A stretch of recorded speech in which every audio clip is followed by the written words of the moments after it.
When the time is right, I, the Lord, will make it happen.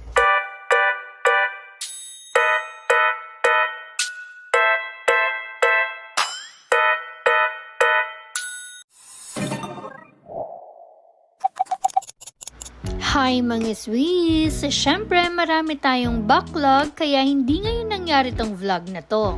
Nagpunta pala kami ng Manila dyan at alam nyo na anong ginawa namin. Yes! For today's video, gusto ko lang i-share yung experience namin sa life or yung na-witness ko na eagerness ng kapatid ko para makuha to.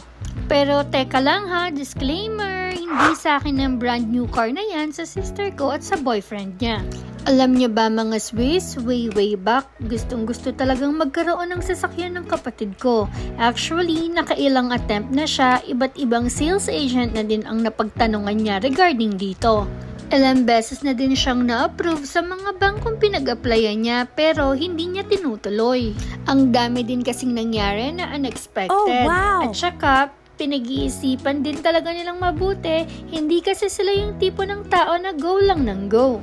Marami din kasing factor na kailangan nilang i-consider kaya pinag-isipan talaga nilang mabuti kung kaya na ba ng budget every month, kaya meron silang plan A, plan B, and plan C. O baka sabihin nyo mayaman na sila ha, nagkakamali kayo dyan.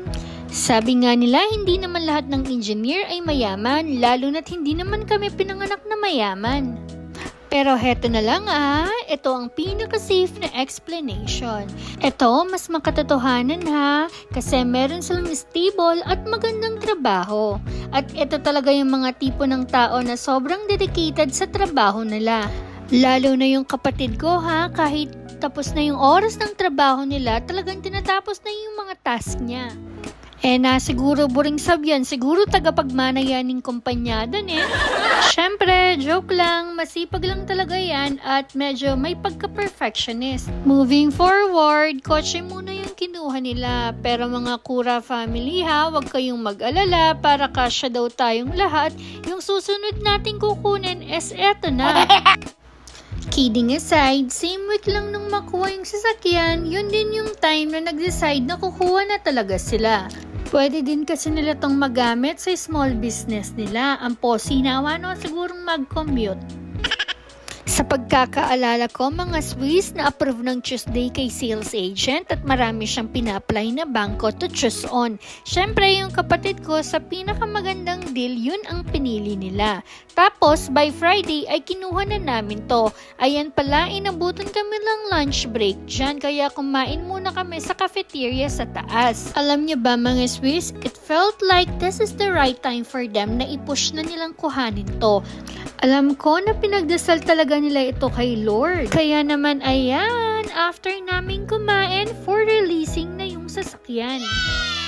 Ayan ha, karakal ko na sinabi, pero ano nga ba ang gusto ko talagang sabihin dito? Alam nyo ba lahat ng bagay ay posibleng mangyari sa kanila, sa akin, or sa'yo. Basta hindi ka nanloloko ng mga tao at pinagtatrabahuhan mo yung mga pera mo. Sabayan mo pa ng dasal at sipag. Malay mo, diba, sa susunod, ikaw naman ang makakakuha ng sasakyan. Or, yako pa, syempre. In God's will, of course. Tsaka syempre mga Swiss, may kanya-kanya tayong timeline sa buhay. Huwag magmamadali, huwag mape-pressure kung anong nakikita sa social media. Dahil sigurado, hindi naman nila instant na nakukuha yon. Dadating din yung time na ikaw naman. Sabi nga ni Lord, when the time is right, I, the Lord, will make it happen. And this is the right time, kaya ayan, binigay na ni Lord. Ayan na yung sasakyan nila mga Swiss at heto nga pala yung sales agent na kausap nila. At in fairness kay Sir Aljon, napakabait niya at pasensyoso. Medyo tumagal kasi kami sa pagpipirma. At after ngang ma-release, ayan, ang dami niya pang in-explain.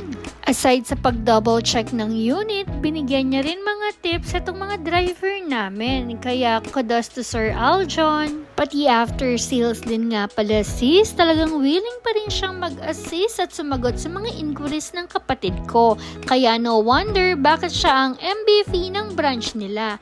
Ayan, nag-request pa ng malaking ribbon tong kapatid ko para makatotohanan daw talaga ang pag-picture-picture nila. After naming mag-picture, uuwi na kami. Thank you, sir! At kasama nga din pala namin si Kuya Celso, siya yung magdadrive pa uwi nitong sasakyan. Asawa pala siya ng pinsan ko. Bago kami umuwi guys, syempre naggas muna kami. Ayun lang naman ang ganap namin for today's video. Thank you for watching. Bye-bye!